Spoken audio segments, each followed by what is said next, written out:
Peyton టానా ద్వీప సేవా బాధ్యతల స్వీకరణ. హెబ్రిడిస్ మిషనరీ ప్రధాన కేంద్రం అనీటియం ద్వీపి చేరుకోవడానికి ప్రయాణంలో పేటన్ అనేక కష్టాలు ఎదుర్కోవలసి వచ్చింది. వారు ఎక్కిన ఎఫ్పి సేజ్ ఓడ నాయకుని నిర్లక్ష్య వైఖరి, నిర్దాక్షిణ్య ప్రవర్తన వారికి ఆటంకాలు కలిగించింది. అనీటియం ద్వీపానికి వారిని చేర్చడానికి అతడు అంగీకరించలేదు. అందువల్ల పేటన్ బృందం మిషనరీ వారి జాన్ బాక్స్ అనే మరో ఓడలోకి మారాల్సి వచ్చింది. ఈ సందర్భంలో ఓడ మూలస్తంభం విరిగి క్రింద పడింది. అక్కడే ఉన్న పేటన్ భార్య ఆ స్తంభం క్రింద పడి నలిగిపోయేదే, కానీ పేటన్ అత్యంత చాకచక్యంగా ఆమెను పక్కకు లాగాడు. అనేకమైన ఆటంకాలను అధిగమిస్తూ ప్రయాణం ముగించి చివరకు గ్రీన్ నార్త్ నుండి బయలుదేరిన 4 నెలలకు అనీటియం చేరగలిగారు. ఇక్కడకు చేరగానే మిగిలిన మిషనరీలు, స్థానిక క్రైస్తవులు వారిని సాదరంగా ఆహ్వానించారు. అనీటియం దీవికి దక్షిణాన 60 మైళ్ల దూరంలో టానా అనే మరో ద్వీపం ఉంది. ఇక్కడే పేటన్ పరిచర్య ప్రారంభించాలని కమిటీ నిర్ణయించింది. ఇందులో కొంత భాగంలో పేటన్, మిగిలిన భాగంలో నోవాస్కోషియా నుండి వచ్చిన మేథిసన్ పరిచర్య చేయడానికి నిర్ణయించబడింది. మిగిలిన అన్ని ప్రాంతాల కంటే ఈ టానా ప్రజలు బహు భయంకరమైన క్రూరులు, నరహంతకులు. ఆరంభంలో టర్నర్ సిప్సెట్ అనే బ్రిటిష్ మిషనరీలను తమ ప్రాంతం నుండి తరిమివేశారు. సమోవా మిషనరీలను వీరు సంహరించారు. అందువల్ల వీరు ఈ ప్రాంతంలో పరిచర్యకు అనుకూల పరిస్థితులను అవగాహన చేసుకునేందుకు పేటన్ అనీటియం నుండి ఇంగిలెస్ అనే మరో మిషనరీతో కలిసి టానాకు చేరుకున్నాడు. టానా ప్రజలు అనుకూలంగా ఉంటే ఆ ప్రాంతంలో మిషన్ హౌస్ నిర్మించి సేవ ప్రారంభించాలని అతడు తలంచాడు. అప్పటి వరకు భార్యను అనీటియంలో ఉంచి టానాకు బయలుదేరాడు. మొదటిసారిగా ఈ ప్రాంతపు ప్రజలను చూడగానే పేటన్ ఎంతో ఆశ్చర్యపోయాడు. వారంతా తమ ముఖాలకు వింత వింత రంగులు పులుముకుని వికృతమైన ఆకారాలతో, క్రూరమైన ముఖాలతో ఉన్నారు.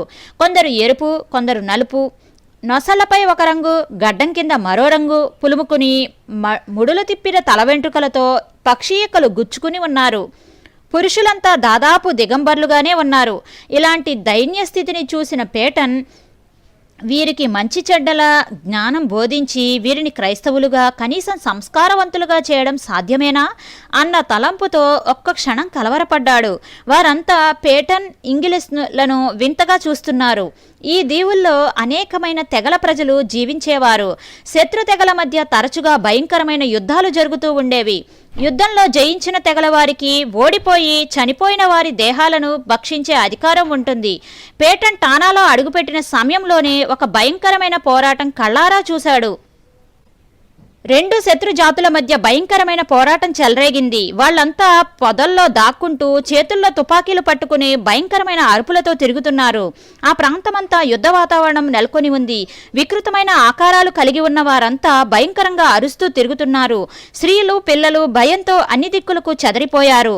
పోరాటం తారాస్థాయికి చేరినప్పుడు పేటన్ తనకు మిషన్ కేటాయించిన గృహానికి చేరుకుని వారి కోసం ప్రార్థించాడు.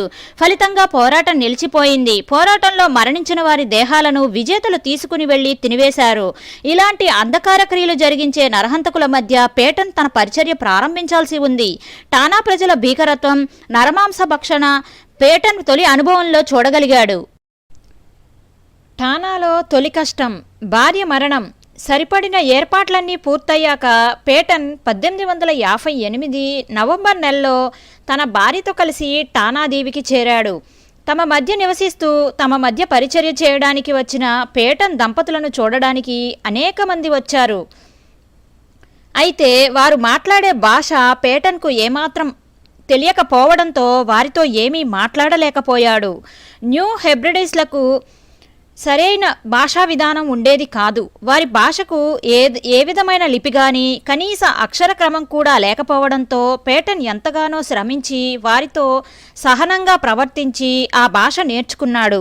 వారు మాట్లాడే ప్రతి మాట అత్యంత జాగ్రత్తగా వింటూ, ఉచ్చారణ విధానం గమనిస్తూ, ఆ పదాలను ఒకచోట వ్రాసుకుంటూ ఆ పదాల భావం సందర్భానుసారంగా గ్రహించేవాడు. అలా కొంతకాలానికి కొన్ని వస్తువుల పేర్లు నేర్చుకోగలిగాడు.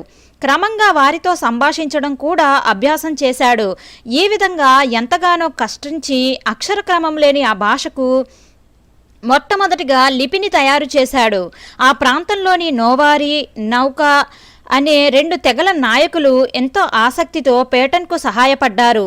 అక్కడి వారంతా పేటన్ను మిస్సి అని పిలిచేవారు. టానా ద్వీపంలో ఒక్కో తెగకు ఒక్కో నాయకుడు ఉండేవాడు. యుద్ధ సమయాల్లో నాయకత్వం వహించేందుకు యుద్ధ నాయకులు, మత విషయాల్లో నాయకత్వం వహించేందుకు పూజారులు, మంత్రగాళ్ళు ఉండేవారు. వీరంతా మూఢనమ్మకాలతో నిండిన భయంకరమైన విగ్రహారాధికులు, చీకటి శక్తుల ప్రభావానికి బానిసలైన వారు. దురాత్మలకు కోపం కలిగిస్తే కరువులు, వ్యాధులు సంభవిస్తాయన్న భయంతో వాటిని శాంతింప చేసేందుకు పూజలు చేసి బలులు అర్పించేవారు.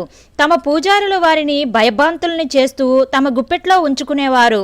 తమ మంత్రశక్తుల ద్వారా వ్యాధులు, మరణాలు కలిగిస్తారన్న భయం వల్ల ఇక్కడి ప్రజలు వీరికి అణిగిమణిగి ఉండేవారు. వారికి కలుగుతున్న వ్యాధులు, మరణాలు మంత్రతంత్రాలతో తొలగిస్తారన్న మూఢనమ్మకంతో వీరికి కానుకలు, బహుమతులు ఇచ్చి వీరిని శాంతపరుస్తారు. ఈ పూజారులకు నహక్ అనే మంత్రశక్తి ఉన్నదని ఇక్కడి ప్రజల నమ్మకం. నహక్ అంటే ఎవరైనా ఒక వ్యక్తి తిని విడిచిపెట్టిన పండ్లు లేదా ఆహారం తీసుకుని దానిపై మంత్రోచ్చారణ చేసి ఆ శక్తి ద్వారా ఆ వ్యక్తి మరణించేలా చేసే శక్తి. ఈ మంత్రశక్తి పూజారుల చేతుల్లో ఉన్నదన్న అపోహతో వారికి భయపడుతూ, ఎదురు చెప్పకుండా, కోపం తెప్పించకుండా వారికి భయపడుతూ ఉండేవారు.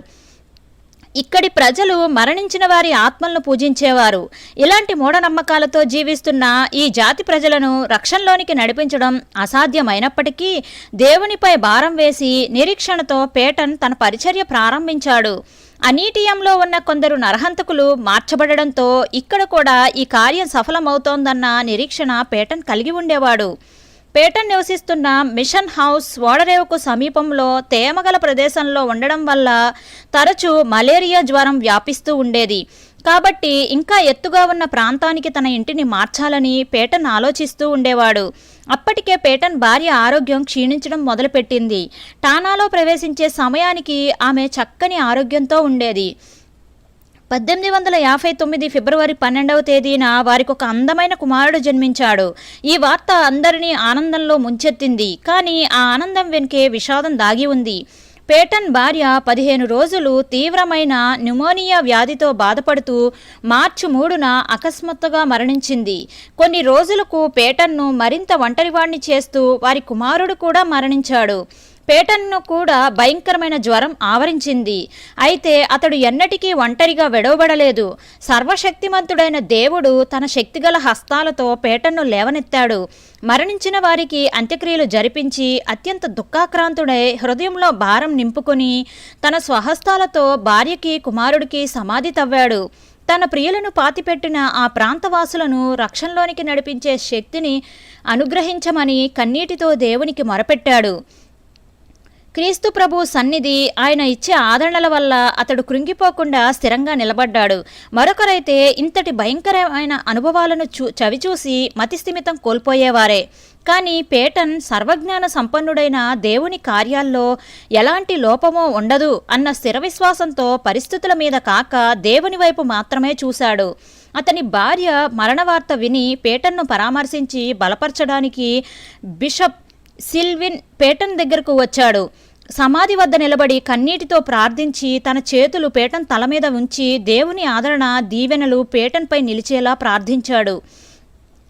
కాలం గడుస్తున్న కొద్దీ టానా ప్రజలు పేటన్ పట్ల తన మోసపు బుద్ధిని కనపరచడం ప్రారంభించారు. మిషన్ గృహం నిర్మించడానికి వారి వద్ద కొన్న స్థలం అప్పగించడానికి నిరాకరించారు. కొన్ని సమయాల్లో వారు కలిగించే ఇబ్బందులు ఎక్కువ కావడం వల్ల అక్కడ జీవించడం పేటన్కు ప్రమాదకరమయ్యింది. అక్కడి ప్రజలకు ఎలాంటి కష్టం, ఇబ్బంది వాటిల్లినా అవి మిషనరీల సేవల వల్ల తమ దేవతలు కోపించి వ్యాధులు, కరువులు కలిగిస్తున్నాయని వారి మూఢనమ్మకం.